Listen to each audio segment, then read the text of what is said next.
예레미야 29장 10절에서부터 14절까지 제가 봉독합니다. 여호와께서 이와 같이 말씀하시니라. 바벨론에서 70년이 차면 내가 너희를 돌보고 나의 선한 말을 너희에게 성취하여 너희를 이곳으로 돌아오게 하리라.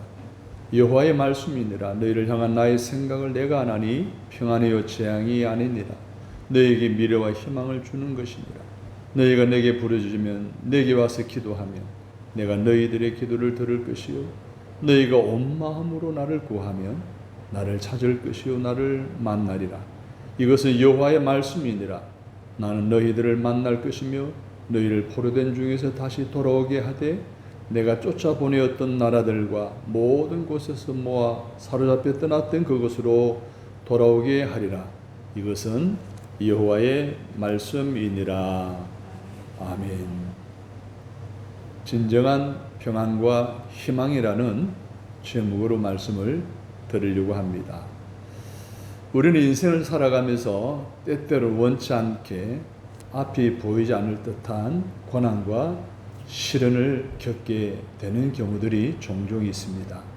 그럴 때마다 우리의 마음은 낙심하고 실망하고 좌절하기에 이르기까지 하는 경우도 있습니다. 그러나 그런 사람들을 향한 하나님의 뜻, 하나님의 생각, 하나님의 계획은 분명하다는 것을 오늘 본문 우리에게 말해주고 있습니다. 다시 말해서 하나님께서 우리를 향한 뜻이자 계획은 평안과 희망을 주는 것임을 분명히 오늘 말씀하고 있습니다. 11절을 같이 읽어보겠습니다. 여호와의 말씀이니라. 너희를 향한 나의 생각을 내가 아나니 평안이요 재앙이 아니니라.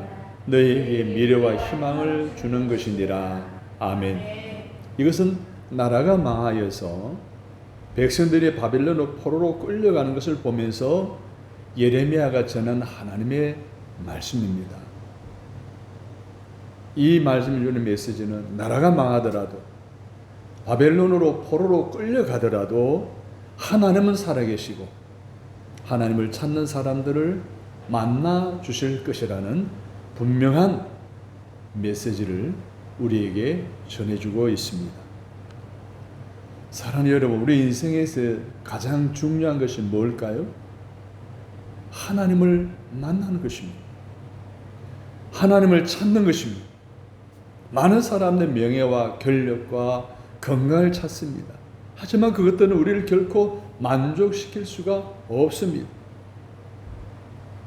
진정한 만족과 희망은 오직 하나님을 만나는 것이라는 것을 기억하시고, 그럼 오늘 우리의 삶 속에서 어떻게 하나님을 만날 수 있을 것인가와 우리가 만나야 할 그 하나님은 우리를 향해서 어떤 계획을 가지고 계신가라고 하는 것에 대한 오늘 이사야서의 예레미야 선지자의 말씀을 다시 한번 곱씹고 내 마음에 새기 주신 깨달음과 은혜대로 살아가기를 결단하고 다짐하는 귀하고 복된 예배자들이 되시기를 주님의 이름으로 축복합니다. 그러면 먼저 하나님의 뜻을 살펴보도록 하겠습니다. 11절을 한 번 더 읽습니다. 너희를 향한 나의 생각을 내가 아나니 평안이요 재앙이 아니니라. 너희에게 미래와 희망을 주는 것이니라. 이 본문에서 우리를 향하신 하나님의 뜻, 하나님의 생각이라고 표현된 하나님의 계획이 무엇인가에 대해서 분명히 말씀을 하고 있습니다. 평안과 희망을 주시는 것이 하나님의 계획이라는 거예요. 하나님의 뜻이라는 거예요. 구약에 나타나는 하나님은 무시무시한 하나님으로 인지하고 있는 사람들이 참 많습니다. 그래서 오늘 본문에서도 재앙을 주시는 하나님으로 여기는 사람들이 있다는 거예요. 우리에게 심판하시고 진노하시고 화를 내시고 우리로 하여금 참 살기 어렵게 만드는 재앙을 가져다 주는 하나님으로 생각하는 사람들이 있다는 거죠. 부모와 자식 사이의 관계를 한번 생각해 볼까요? 처음부터 부모가 자식을 막 때리고 화내고 짜증내고 심판하듯이 잘잘못을 막 가르치고 막 하는 이런 부모들은 없을 거예요. 한번 타이를 주죠. 그러다 안 들으면 경고하죠. 그러다 안 들으면 매를 대는 것이 부모이지 않습니까? 사랑하는 여러분, 잘못을 뉘우치지 않고 고집을 피우고 계속해서 나쁜 짓을 되풀이하면 그때 가서 매를 대는 것이 인지상정이죠. 근데 요즘은 세상이 달라졌어요. 자식에게 손대면 돼요, 안 돼요? 안 돼요. 돼서도 안 되죠. 우리나라에서도 가끔 그런 일들이 일어나서 뉴스로 나오기도 합니다만은, 오래전에 한인사회에, 미국의 한인사회에서 있었던 일이에요. 이 10대 딸이 말을 안 듣고 탈선하고 자꾸 집에도 안 들어오고 막 부모님을 썩이는 거예요. 탈로도 안 되니까 한 번은 그냥 한국에서 하듯이 딸을 갖다 야단치고 큰소리 치면서 뺨을 2대 때린 거예요. 그래서 일단락이 됐어요. 그 다음 날이 문제가 생겼어요. 그 딸이 학교를 갔는데 선생님이 질문을, 혹시 부모로부터 맞은 아이 있으면 손 들어보라고. 얘가 들은 거예요. 그래서 선생님이 그 아이를 불러다가 확인을 하니까 진짜로 부모가 손을 뗀 거예요. 고발을 했어요, 선생님. 재판정에 서게 됐어요. 재판관이, 판사가 자녀 폭행죄로 딸에게 100만 불을 벌금을 내라, 막 이렇게 판결을 내린다는 그런 것이 토픽으로 나온 적이 있어요. 저희들은 맞으면 자라났죠. 맞을 때는 속상해요. 그리고 맞고 나면 성장해서는 나를 사랑해서 나를 바르게 자라라고 부모님이 그렇게 매를 댔구나라고 이해가 되어졌어요. 여러분, 이것을 이스라엘의 역사 속에서 다시 한번 정리해 보자면, 이스라엘 백성들의 경우도 철이 들던 사람들은 여러 가지 삶에 있어서 어려움을 겪게 되면, 하나님이 살아계신가? 하나님 왜 그러시는 거예요? 왜 나를 이렇게 힘들게 하시는 거예요? 왜 나만 가지고 그래? 라고 불평합니다. 그래서 하나님을 재앙의 하나님으로 여깁니다. 그런데 철이 든 사람들은 그게 아니에요. 철이 든 사람들은 하나님의 자기에게 힘들고 어려운 환경을 몰아가실 땐, 하나님, 제가 무엇을 잘못했지요? 제 잘못을 깨닫게 해주십시오. 나로 하여금 깨닫게 해주시니 감사합니다. 다시는 그런 길 가지 않겠습니다. 라고 뉘우치고 회개하고 오히려 사랑의 매에 대해서 감사하는 마음을 갖게 되는 거예요. 이게 철이 들 사람들의 모습이에요.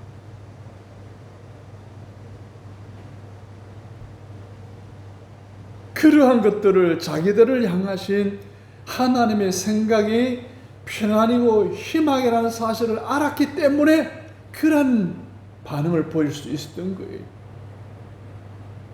사랑하는 여러분, 하나님의 여러분을 향한 계획은, 생각과 뜻은 재앙이 아닙니다. 평안인 줄로 믿으시면 아멘. 우리에게 재앙을 내리시는 것이 아니라 평안을 주시기 위해서 잠시 고통과 채찍을 허락하시는 것이지, 그런 것 때문에 하나님을 재앙의 하나님을 여기면 안 된다는 거죠. 결론은 우리 안에 평안을 주시기 위해서, 잘되게 하기 위해서, 우리를 사랑하시기 때문에 그런 어려움을 주신다는 거예요. 이 사실을 깨달은 다윗 시인은, 주여 내가 무엇을 바라리요? 나의 소망은 주께 있나이다 라고 시편 39편 7절에서 고백했습니다. 수많은 적군들이 쳐들어올 때도, 사랑하는 아들이 압살롬이 부태탈에 일으켜 자기를 죽이려고 할 때에도 그는 하나님을 소망하며 바라보았습니다. 그는 나의 소망은 하나님께 있다라고 고백하며 그 어려움을 다 극복해냈어요. 자기에게 오는 시련을 하나님의 재앙으로 여기지 않았어요. 하나님 나에게 희망을 주고 나에게 평안을 주기 위한 하나님의 사랑의 채찍으로 알고 하나님께 여전히 소망을 두었던 다윗, 하나님은 그를 이스라엘 역사 속에 가장 위대한 왕으로 세우시고 가장 강력한 국력을 가진 나라로 세우게 했고 하나님의 마음에 합한 자로 후대까지 이끌음을 받는 훌륭한 신앙인으로 우리 기억 속에 남아있다는 것. 사랑하는 여러분, 우리의 삶 속에 우리도 하나님 우리의 삶 속에 행하시는 사랑의 채찍, 사랑의 매, 그것을 극결 때마다 하나님의 재앙이 아니라 하나님의 진정한 평안과 오늘 우리 미래의 희망을 보장해 주시기 위한 그 놀라운 하나님의 사랑의 매라는 사실을 깨닫고 이것을 여전히 어려운 위기 속에서도 하나님께 소망을 두며 살아가는 저와 여러분 되시기를 주님의 이름으로 축복합니다. 요한복음 14장 27절에 보게 되면요, 나의 평안을 너에게 주노라 라고 하셨고 16장 33절에서는 너희로 내 안에서 평안을 누리게 하려 함이라 했습니다. 평안을 주기를 원하시는 하나님이시, 주님 안에서 평안을 누리기를 원하시는 분이시, 이것이 우리를 향한 하나님의 계획이, 하나님의 생각이, 하나님의 뜻이, 이 사실을 여러분들이 인지하고 믿음의 생활을 한다라고 한다면 우리의 삶의 위기 속에서 우리는 하나님을 만나기 위해서 힘써야 될까요? 사람을 만나기 위해서 힘써야 될까요? 당연히 하나님이시겠죠. 사람이 살아가면서 술, 담배를 좋아하는 사람들을 자주 만나면 나도 모르게 술, 담배를 배우게 됩니다. 전염병 보균 환자들 만나면 나도 전염이 되어집니다. 거짓말 잘하는 사람들과 잘 어울려 보십시오. 요즘 정치인들 입만 열면 거짓말 하잖아요. 이들을 따르고 이들을 지지하다 보면 나도 모르게 거짓말하는 자로 바뀌어지게 되는 거예요. 마약 사이트에 들어가 보십시오. 자꾸 들어가다 보면 나도 마약에 빠지게 되어 있어요. 과연 나는 누구를 자주 만나고 누구를 찾아가고 누구에게 소망을 두어야 되는 거예요? 결론은 나의 소망이 되시는 하나님이어야 할 줄로 믿습니다. 그분이 나에게 평안을 주신다고 했어요. 평안을 주시는 하나님을 만나고 그분과 가까이 하면 내 삶 속에, 내 의식 속에도 평안함이 넘치게 될 줄로 믿으시면 아멘. 그래서 절망의 사람을 만나느냐, 평안을 주시려고 누리게 하시겠다고 약속하신 주님을 만나느냐라고 하는 것은 굉장히 중요합니다. 성도 여러분, 나를 향하신 하나님의 뜻은 평안과 희망이라는 놀라운 말씀에 아멘 하시기를 바랍니다. 하나님을 만나야 진정한 평안과 희망을 가질 수 있게 된다는 사실 잊지 않으시고 매일매일 그 하나님께 소망을 두고 살아가시는 저와 여러분 되시기를 주님의 이름으로 축복합니다. 근데 그 하나님 우리가 어떻게 만날 수 있을까요? 12절 13절에 보게 되면 기도할 때 만날 수 있다라고 이렇게 말씀하셨어요.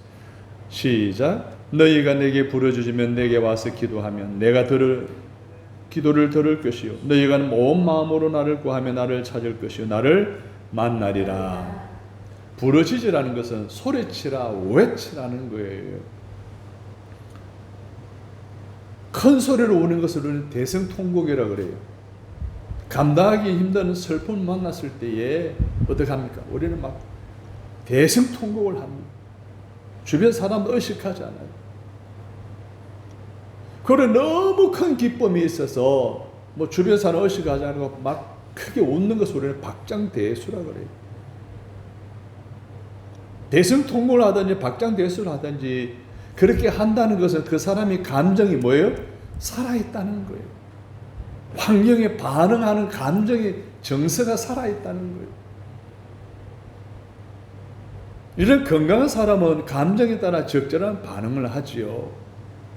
성경에서도 보면 하나님은 건강한 하나님의 자녀들에게 야 소리쳐서 부르짖어라, 두 손 들고 찬송하라, 기도하라, 단순히 찬송하는 아니에요. 소리 질러라는, 그렇게 기도하고 노래하고 또 찬송하라고 주님은 우리에게 가르쳐 주셨어요. 시편 47편 1절을 보면 너희 만민들아 손바닥을 치고 즐거운 소리로 하나님께 외칠지어다 했습니다. 시편 134편 2절에서는 성소를 향하여 너희 손을 들고 여호와를 송축하라 라고 했습니다. 그리고 시편 142편 1절에서 다윗은 내가 소리내어 여호와께 부르짖으며 소리내어 여호와께 간구하는도다 라고 했습니다. 모든 생명체들은 소리가 있어요. 지렁이도 기어가는 소리가 있습니다. 뱀도 기어가는 소리가 있어요.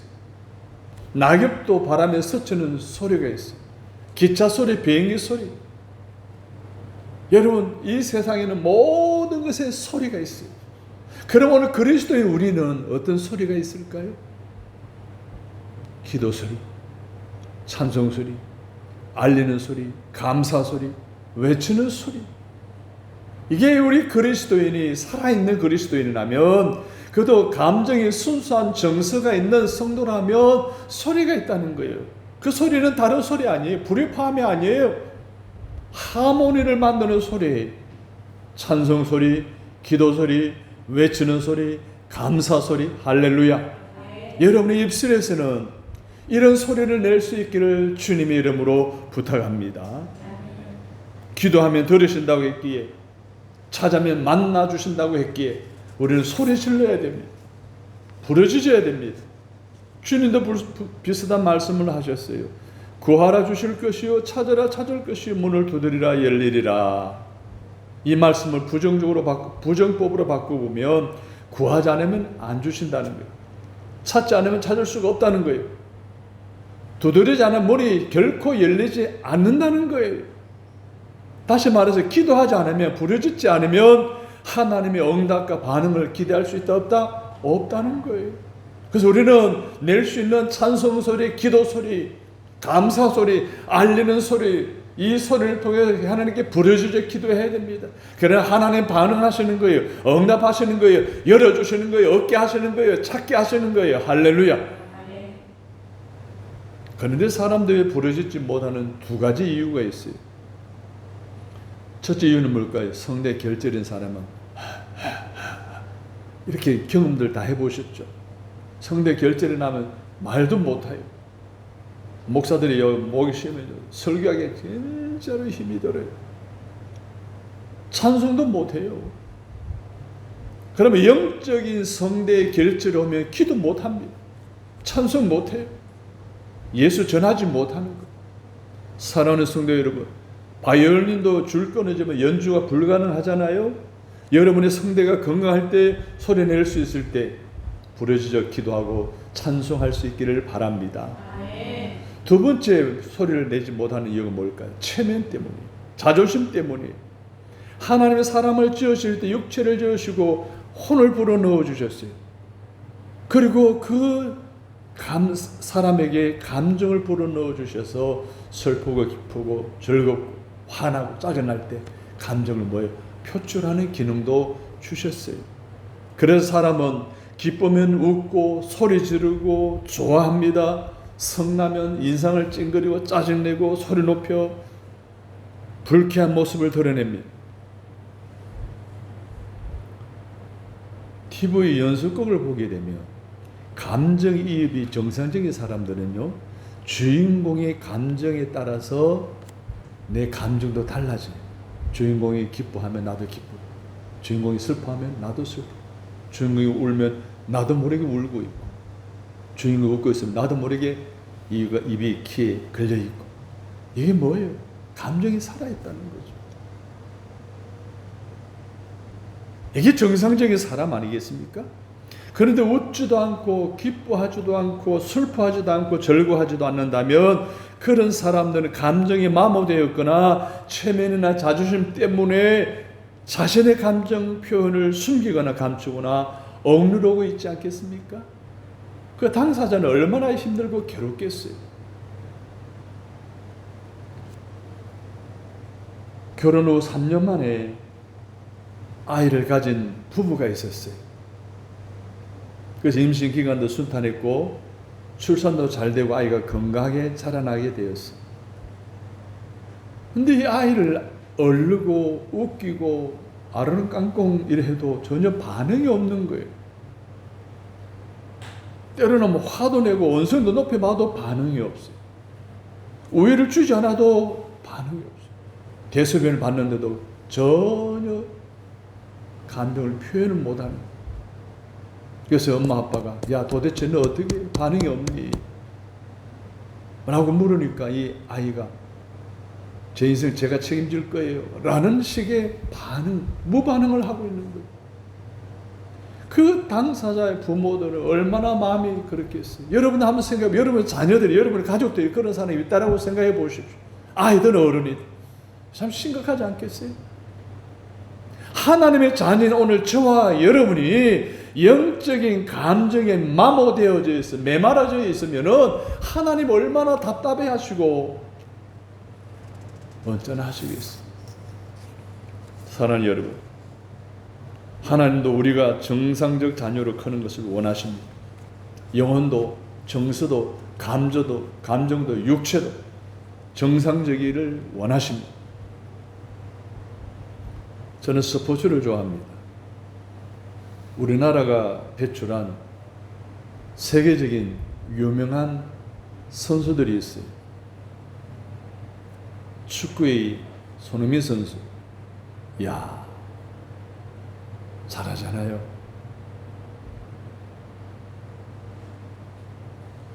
야구의 이정우 선수 홈런 8개 쳤어요. 3할대 타자에 미국 프로야구에서 흔치 않는 업적을 드러내고 있어요. 배드민턴의 안세영 선수 나가서 싸움하면 1등이에요. 어제 8강에서는 떨어지는 신유빈 선수 얼마나 요즘 삐약이 잘해요. 엄청나게 실력이 좋아졌어요. 그들이 점수를 딸 때면 그냥 환호합니다. 막 기뻐 뛰고 벌쩍벌쩍 뜁니다. 근데 실수를 하거나 점수를 먹게 되면 어떻게 해요? 안타까워하면서 감독질 해대잖아요. 이랬다 저래라 막 이렇게 막 잔소리합니다. TV 앞에서. 이 나이에 그런 열정을 가졌다는 것 자체가 저한테는 참 그런 감사한 일 아니에요? 정서가 살아있는, 감정이 살아있는 거예요. 열정과 순수한 감정이 숨쉬고 있다는 증거 아니겠습니까? 성도 여러분, 하나님을 향한 여러분의 열정과 감정이 살아있습니까? 그렇다면 다행이고, 감사할 일이지만 그렇지 않다라고 한다면 여러분의 마모된 감정을 되살리시기를 바랍니다. 잃어버린 영혼의 감동을 회복하시기를 바랍니다. 사라져버리는 기도의 회복과 찬송의 감동과 감격을 되찾으시는 여러분 되시기를 주님의 이름으로 바랍니다. 그래서 기도를 통해서 위기를 탈출해내시기를 바랍니다. 기도의 감정, 기도의 열정, 기도의 정서 통하여서 여러분의 삶의 위기 탈출을 통하여 하나님 허락하신 진정한 평안과 희망을 가지고 살아가는 저와 여러분 되시기를 주님의 이름으로 축원합니다. 그리고 두 번째, 하나님을 만나려면 우리는 하나님을 찾아야 합니다. 13절을 보십시오.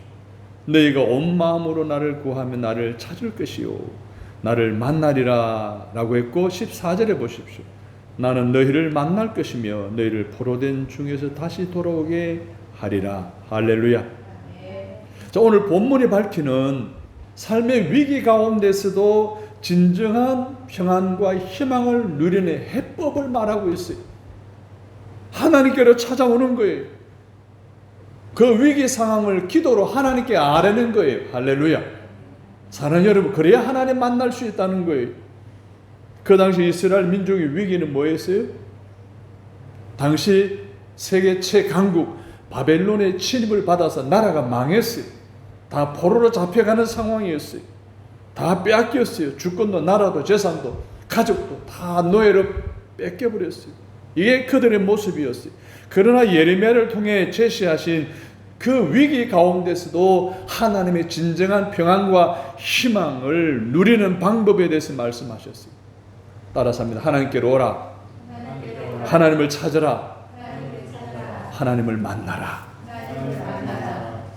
그렇습니다. 사랑하는 여러분, 하나님에게로 와서 하나님을 찾아야 됩니다. 그리고 그분을 만나야 오늘 우리에게 주어지는 삶의 위기 속에서 그 문제를 해결할 수 있는 해법을 받아 하나님이 주시는 평안과 희망을 갖게 될 줄로 믿습니다. 이스라엘의 역사 속에서 초대 왕이 사울 왕이었습니다. 그리고 다윗 왕이 이어서 왕이 되었죠. 그런데 이 두 왕이 블레셋 군인들에 의해서 굉장히 많은 위협을 받았어요. 그런데 사울은 블레셋 싸움에서 전사했어요. 다윗은 블레셋과의 싸움에서 승리했어요. 전사한 이유에 대해서 성경이 이렇게 말했어요. 그는 그 블레셋이 쳐들어왔을 때에, 위기가 찾아왔을 때에 하나님을 찾지 않았어요. 전쟁하는 것, 모든 것, 그리고 어떻게 전략을 세우는 것 스스로 했어요. 그 결과 어떻게 됐습니까? 전쟁에 패하고 전사해버리고 말았습니다. 근데 다윗은 어떻게 했는 줄 아세요? 블레셋 쳐들어올 때마다 하나님 앞에 나아가 찾았어요. 하나님께 구했어요. 자기의 전략과 앞으로 이렇게 전쟁하겠습니다. 앞으로 어떻게 하면 좋겠습니까? 하나님께 물었던 거예요. 그런 그에게 하나님은 다윗에게 담대한 믿음을 주셨고, 내가 너와 함께 할 것이라는 확신을 주셨고, 그 확신 속에 다윗은 백전백승한 줄로 믿습니다.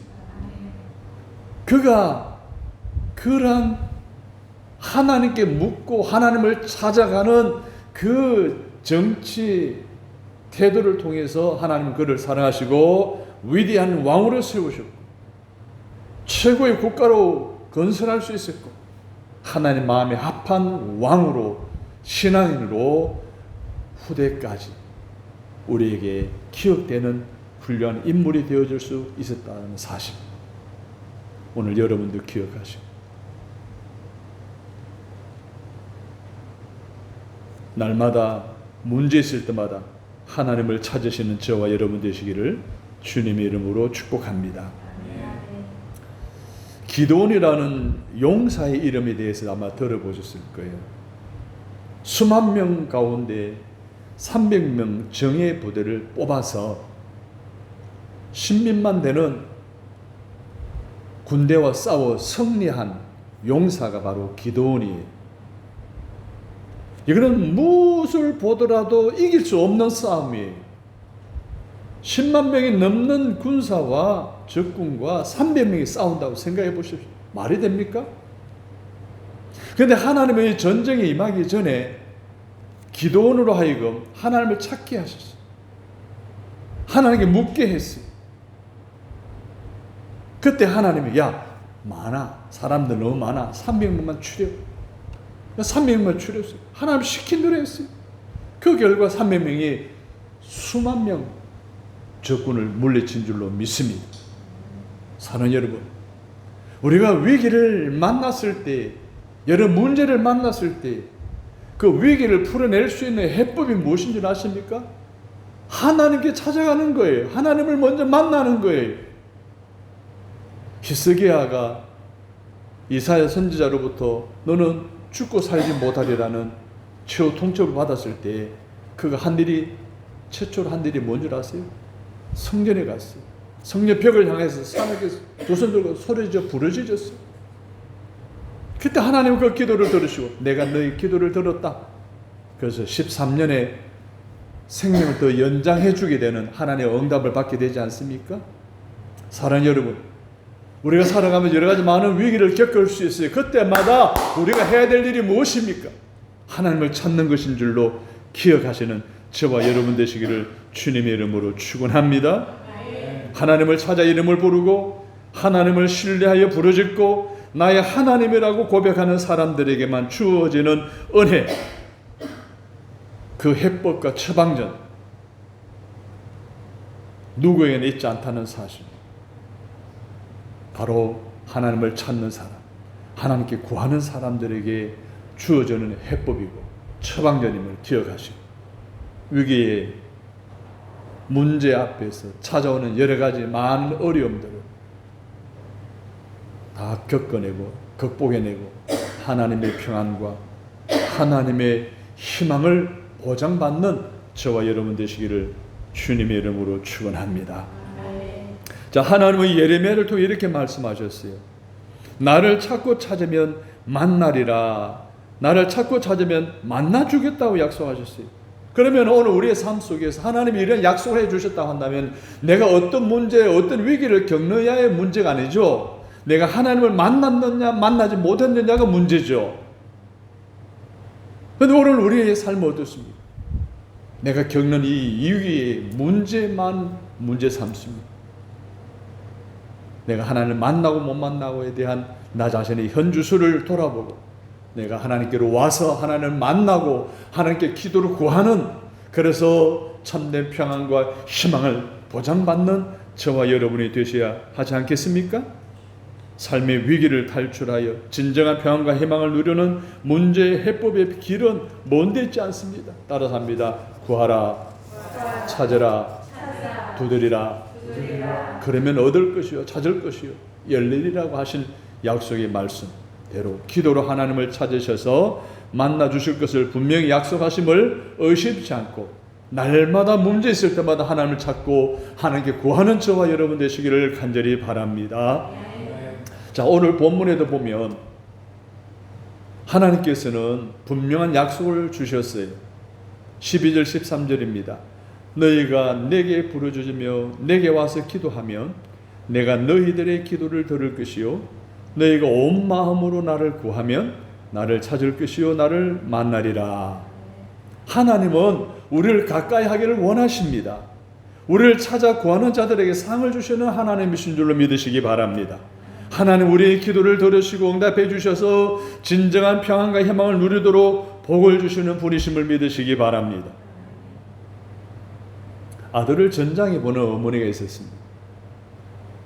아들을 전쟁터에 보내고 어머니가 가만히 있었겠어요? 그 아들을 위해서 끊임없이 기도합니다. 틈만 나면 기도합니다. 그러던 어느 날 하루는 아들이 적과 치열한 전투를 하다가 전방에서 날아오는 포탄을 피해 앞으로 뛰어가려는데 누군가 강한 힘으로 자기를 주저앉히더라는 거예요.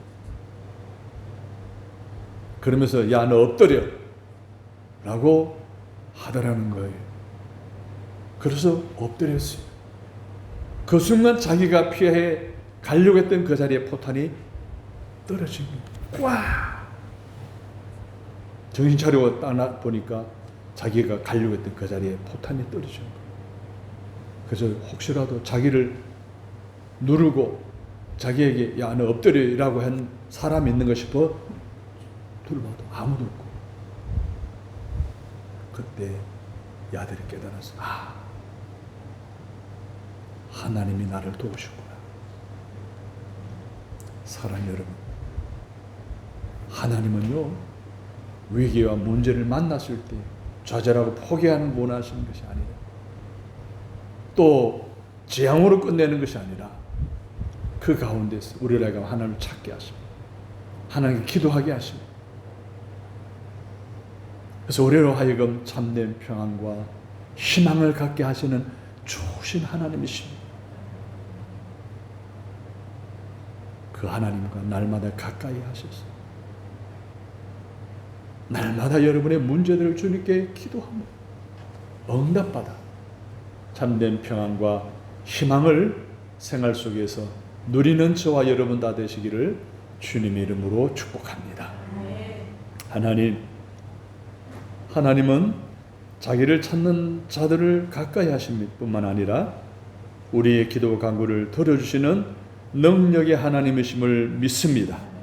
그 하나님을 의지하게 하시고 오늘 그 하나님께 간절히 찾아가서 기도하여 삶의 위기에서도 진정한 평화 희망을 누리게 하시는 하나님 은혜 가운데 살아가는 우리 모두가 되어지도록 큰 깨달음을 주셔서 감사합니다.